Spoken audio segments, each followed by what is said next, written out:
الثومي انا بدي اعمل خير، صار عمري 60، بدي اعمل له تغلية حلوة مرة بحياتي. بس يا ابو حافظ انت عملت خير كتير بسوريا. العمى في عيونك على هالكذبة، انا ابو البيث بيطلع مني خير؟ ايه يا ابو حافظ، انت ما كنت بدك تترك فقير بسوريا، كنت بدك تقصفهم كلهم، الله لا يوفقك.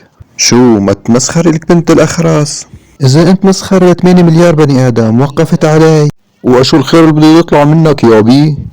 بدي ارمي 5000 ليرة من السباك، خلي فقير ياخده وينبسط، ها ها ها، فرحه. ليش ما بتزتني الشباك 1000 وهيجي بيستفادوا 5 وبتفرحون؟ فكرتك حلوة بس ما في حدا هون بموثقه يصرف لي 5000 وفراطة. ليش حبيبي قبل ما تهرب من سوريا ابو محمد الجولاني ما صرف لك الخمسة؟ والله هو يا اثومي صرفها، بس انا عم بحكي على المصاري، ما عم بحكي على غير 5.